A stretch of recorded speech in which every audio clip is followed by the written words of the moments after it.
Hey everyone, welcome to the Guitar Hero 1 review. I decided I'm going to go for more simpler games after that how long that Dead Rising 1 video took.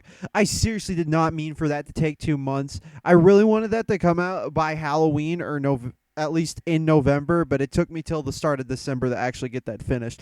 I don't know when this one's dropping, hopefully within December or the start of the year. But yeah, depending on when this comes out, Happy New Year and Happy Holidays. So, a little bit of development history. Obviously, this game was directly inspired by Guitar Freaks to the point where they nearly got sued and it caused Mad Catz to pull out, resulting in no Xbox port.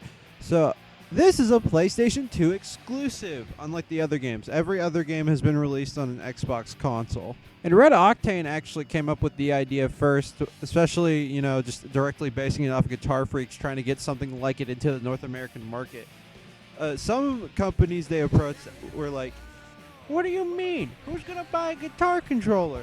And so they eventually ended up approaching Harmonix, who developed frequency and amplitude, which, little fun fact about this, that actually one of the earliest builds of Guitar Hero used Dope Nose by Weezer, which was in one of their previous games. I can't remember if it was frequency or amplitude.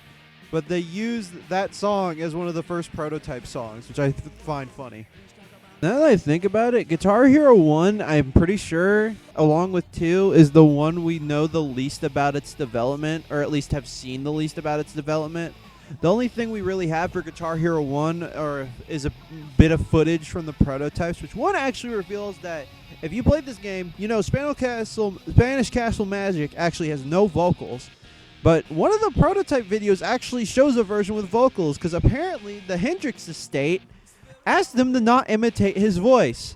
And all I'm going to say is, can the Hendrix estate decide what is respecting his legacy or not, considering you guys decided to try to make a Epiphone knockoff Strat line with your branding on it, and it was the weirdest thing. Thanks, Trogley's Guitar, for revealing that information to us.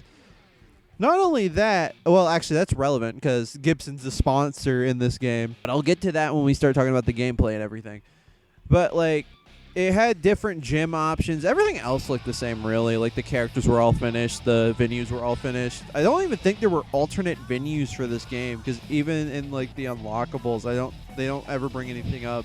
The only, the biggest scrap thing we know about is that instead of Xavier Stone being the new metal guitarist, it was supposed to be this big, beefy dude, giant.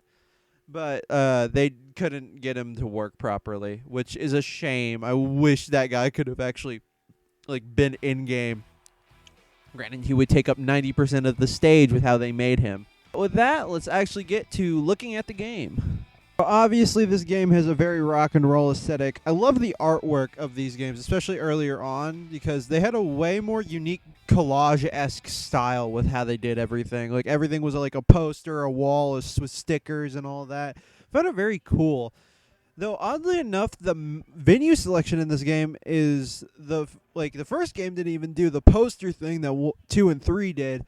It's a map of each venue, which I find interesting because 2, 3, and technically World Tour does it as well, but not in the same way that 2 and 3 did. But it's weird that was a consistent thing throughout the 3 games, and then they stopped doing it. And now menu aesthetics over with. Let's get into the career mode. So you start a new career, name your band. I didn't do a full new playthrough on this because I just needed gameplay.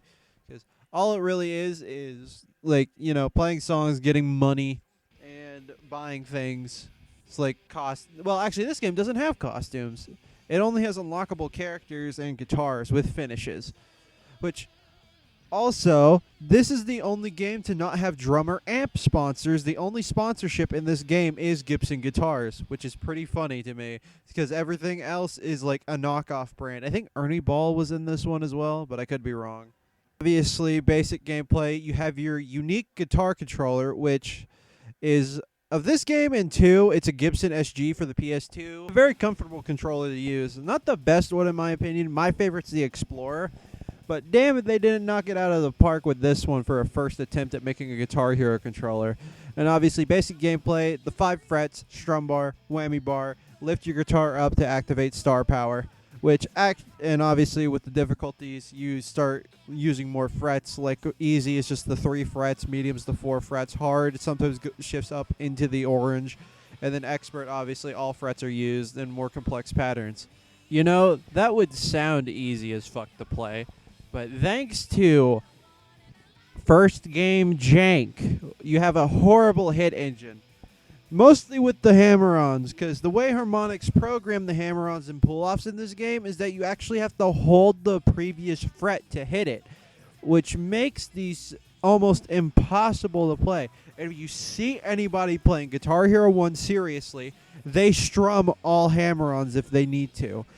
I did that for most of the footage you see, like, hammer-ons being played, because holy shit, this engine sucks. I'm so mad. Papa got a brand new bag. The timing window is also pretty tight with strum notes as well, which is horrible because this game also has no calibration, and I'm playing this on an HD TV upscaled, so hooray. It was horrible to play some songs, and I felt like the game was actively desyncing as I was playing some songs. But other than that, it's a decent tracklist selection. And the game is split up into 6 tiers with 6 corresponding venues. Honestly, I like every venue's design. They're very well made, and they're nice to look at. I love the final stage with the like good and evil motif. That's got to be my favorite one from this. Also, the Red Octane stage is pretty fun with the car motif, even though it's named after a controller like peripheral company. But with that, the song selection is pretty good, though there are some oddities in there, especially early on. Like Infected by Bad Religion, I was thrown off when I played for the first time. Other than that, it's mostly just hit songs from the past 10 years at that point. Well, 20 years at that point, because there's songs from the 80s. Actually, 40 years, because there's songs from the 50s and 60s in there, too. Anyways, but yeah, it's a pretty decent song list. And also, every song's a cover as a stylistic choice, also to avoid paying the expenses that royalties would bring upon this game. Because, yeah, they get a lot of hard hitters in this set list. Honestly, they're pretty good covers. Guitar Hero 2 I have a lot more gripes with, but I'll get into that when I do that video, because some of the covers are... But, yeah, no, they actually try to get as accurately as possible with these. Like Iron Man, they even used the same fan that Ozzy used, getting that vocal effect in the intro, which is insane. Why? I don't have a lot to say about the bonus set list because I didn't play a lot of it. It's mostly just studio recordings and a lot of bands from the Boston area. And also Graveyard Barbecue, which won a Guitar Hero contest to get their song in the game, which that's pretty cool. I do like Cheat on the Church. It's easily one of my favorite songs included in this game. Thank God they brought it back to Rock Band, considering this engine is horrible, though I only have the Rock Band 4 version because I was never able to buy it on fucking Rock Band 3 or 2 because the Rock Band Network shut down before I was really into music. Hooray. So I gotta say, I love the little details in this game that don't really get used in the later games. Actually, some things get ditched in Guitar Hero 2. Like, nearly every character that you can play as has a signature guitar. Like, they will, in the finish options for each guitar, there will be certain ones that will have, like, oh, this character uses it.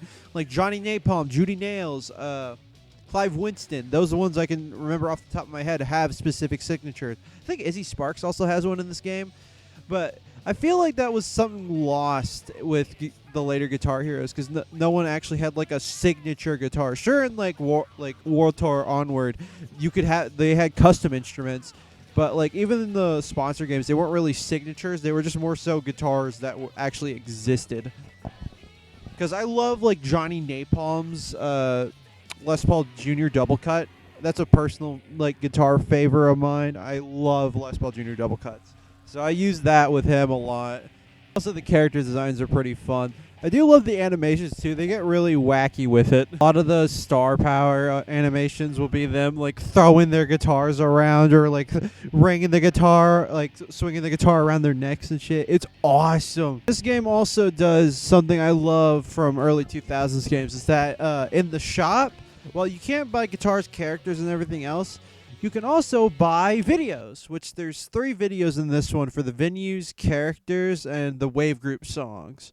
Which it's a pretty interesting look into the game. I wish Guitar Hero 2 had had 3 videos, but I think if I remember correctly, it's just a general behind the scenes one on how they made the game, and then there's the wave group one, which Guitar Hero 2, I would have been interested to see like how they designed the character, like why they redesigned the characters how they did in that game, because a lot of characters went through a lot of design changes. Like Xavier and Clive became way more of like the 60s and 50s with how they got redesigned, which I find interesting. And that's all I can really think about to say for Guitar Hero 1. There's not really a lot here, especially for like a first game in the franchise, because especially with how popular rhythm games have gotten in the past 20 years, you can't really say a lot about this that isn't brought up like later on, which I am gonna talk more about how the games changed as they go on. But like with Guitar Hero 1, there is a good game. It is just pulled down by how they pulled off the engine with this. And Guitar Hero 2 is very much proof of that, how they could have just easily switched up how certain mechanics work, like the hammer-on pull-off system, which actively ruins how this game plays. And with that, I'm going to give Guitar Hero 1 probably the first score that's under a 5. I'm giving this a 4 out of 10. I didn't want to give it a 3 because I feel like that's too low, because there's still some fun to be had here. You can play this game and have fun with it. It's just that fundamentally with how that hammer-on pull-off system works, it's completely busted, not to mention the no calibration option, which I'm 50-50 on. Like, I get why it wasn't there, because this game was released when CRTs were still pretty much the exclusive TV, and Guitar Hero 2 only had it because the Xbox 360 had HD compatibility anyway. But yeah, this is I think my first under 5 score. So yeah, 4 out of 10 for Guitar Hero 1. If you disagree, please let me know. I would like to hear arguments for why you would think this game should be rated higher or even lower. I would be interested to hear if people think this game is worse than what I think it is. And with that, if you liked the video, like it. If you disliked it, dislike it. And I am out.